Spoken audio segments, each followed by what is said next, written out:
Apa itu kesadaran?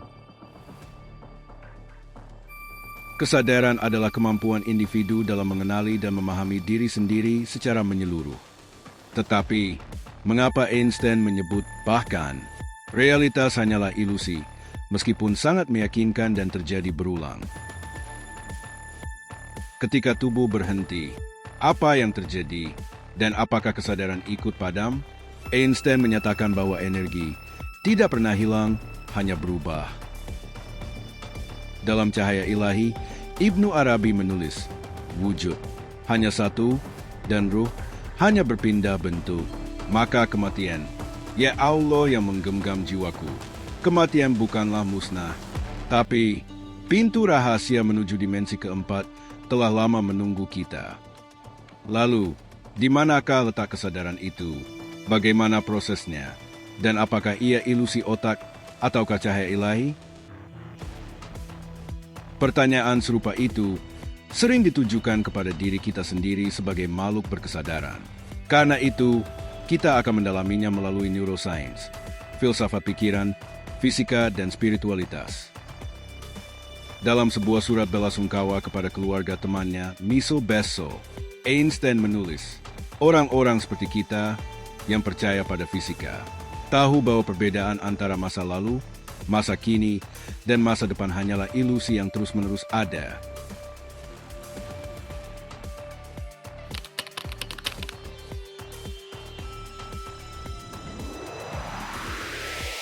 Hipotesis kami tentang kesadaran bahwa pengalaman manusia itu tidak berbentuk alias spiritual. 1 milidetik saja Anda melewatinya, kegiatan wujudiah seketika menjadi ruhaniyah. Bagaimana pendapat para ahli neurologi? Daniel D. Hoffman dalam The Case Against Reality berargumen bahwa apa yang kita alami bukan realitas objektif, tapi representasi evolusioner, yakni realitas virtual dalam kesadaran kita. Carl Friston dengan Free Energy Principle. Ia menyatakan bahwa otak bukan hanya reaktif, tapi proaktif dalam bentuk realitas melalui prediksi dan imajinasi. Senada dengan Friston, menurut Daniel Dennett dalam teorinya tentang multiple drafts, kesadaran tidak terjadi dalam satu titik waktu, melainkan sebagai narasi tak linear dan spasial dari berbagai sistem saraf yang saling tumpang tindih. Frasa 1 milidetik setelah lewat, realitas menjadi spiritual, seperti dinyatakan dalam hipotesis kami. Sinkron dengan gagasan bahwa kesadaran bersifat reflektif dan tidak pernah sepenuhnya berada di saat ini, kendati semua pemrosesan kognitif membutuhkan waktu lag time dan frasa saat ini selalu sedikit tertunda secara biologis. Antonio Damasio, in book The Feeling of What Happens, mendukung hipotesis kami. Ia menyatakan bahwa pikiran dan perasaan adalah hasil dari proses rekonstruksi sensori motor yang terjadi dalam kesadaran. Imajinasi adalah simulasi tubuh dan dunia. Gerald Edelman, via Neurodarwinism, menegaskan bahwa pengalaman subjektif dan tindakan fisik muncul dari seleksi internal dalam sistem saraf, bukan dari determinisme murni. Intinya adalah bahwa imajinasi merupakan bentuk simulasi internal. Neuroscience menyebutnya motor imagery atau predictive coding, yang bila memasuki tindakan aktual, akan mengaktifkan area motorik primer dan sistem limbik secara konkuren. Benjamin Libet menemukan bahwa readiness potensial atau potensi kesiapan muncul di otak sebelum seseorang sadar membuat keputusan. Artinya, keputusan sudah dimulai secara bawah sadar dan kesadaran menyusul kemudian. Ini memperkuat gagasan bahwa tindakan fisik adalah puncak dari proses non-fisik lebih dahulu.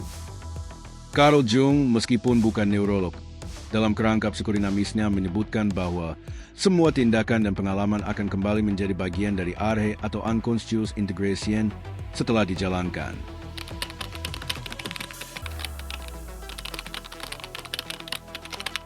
Amigdala bertanggung jawab atas emosi primer seperti takut, marah, dan senang. Ia memproses impuls secara instan, terutama dari pengalaman emosional spontan. Hipokampus bertindak sebagai jembatan memori deklaratif dan spasial, termasuk pengalaman spontan yang diingat sebagai narasi autobiografis. Neokorteks, khususnya prefrontal cortex, menyimpan pengalaman logis, rencana, dan penalaran abstrak. Ia adalah substrat dari fungsi eksekutif dan metakognisi.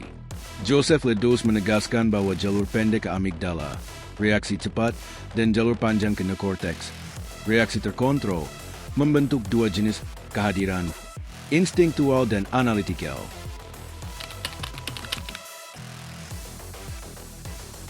Viktor Frankl, seorang psikiater eksistensial, menekankan pentingnya makna dan kesadaran spiritual dalam pengalaman manusia.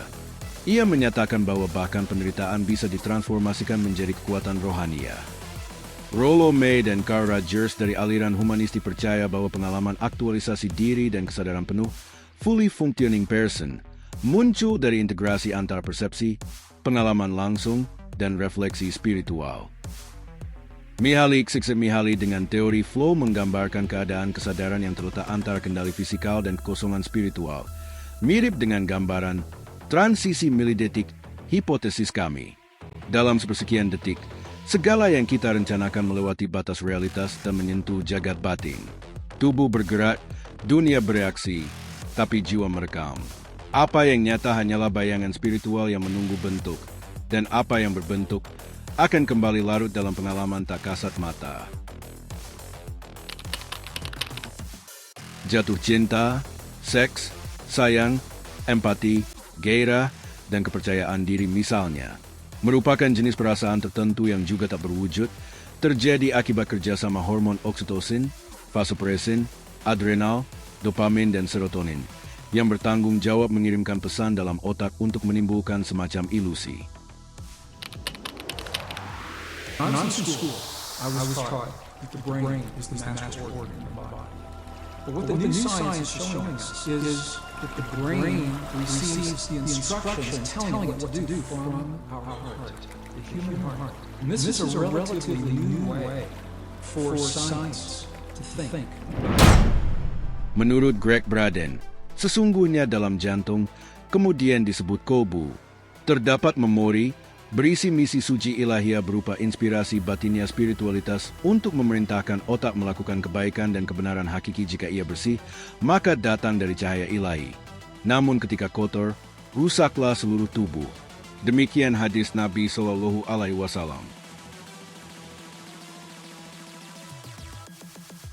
Sementara bagaimana kematian biologis, Anda dapat menontonnya di channel kami Dakwah Digital dalam episode Rahasia Kematian.